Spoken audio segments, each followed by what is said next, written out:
Hey, what's up? Zach King here with a weekly video number 3. I got a question about how I make a 3D logo, so I'm going to show you.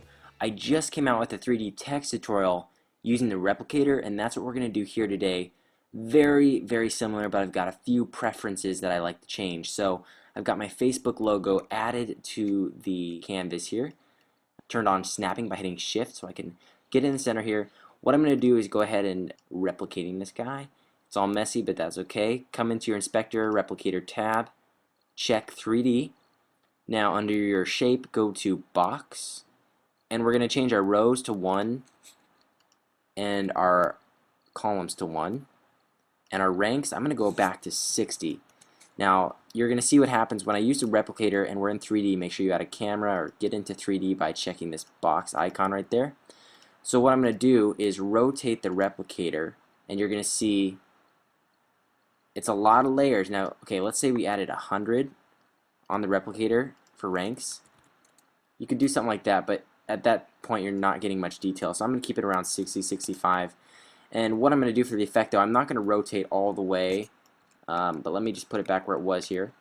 And what I'm going to do is go ahead and mark a place about 2 seconds into my shot. I'm going to go ahead, I'm going to my properties, and I'm going to keyframe, add a keyframe for the position and the rotation, turn on the recording, and back it to the beginning, and I'm going to animate this guy. I'm going to do something weird, just random on the side, like starting down here like this, and then it'll rotate to our final position that we added as a keyframe.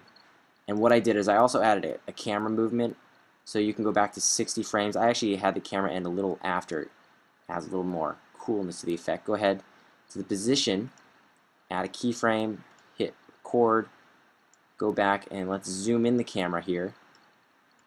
You can zoom it in as much as you want, and then if you play it, backs out, and there is the Facebook 3D effect. No, it's just a logo 3D effect using the replicator, kind of a cheat. And then for my text, some of you asked questions about that. Facebook/Final Cut King. Seriously, go there and follow me. Follow me, and I can do @ and what I'm going to do is bump up the size. I'm going to go ahead and center this. Make sure snapping is turned on by hitting shift. And then what the effect I used was add behavior, text basic, and it was a rotate in. And so I'm going to adjust this to be a little quicker, and then the text will rotate each letter into position. And the sound I used for the big sound of the logo twisting and turning, I went to Soundtrack Pro, and you can get a sound effect.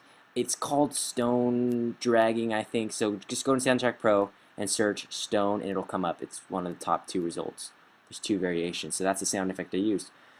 And that is week 3 in Final Cut Pro Answers. Well, this is actually technically Motion 4 Answers. Check it out. I'm going to have some awesome videos coming out on the website, finalcutking.com. Go follow me on Facebook. And I also got a video coming out this week about some newer technology for MacBook Pro. I'll just give you a little hint. It's about touchscreen for MacBook Pro. It's going to blow your minds. So stay tuned.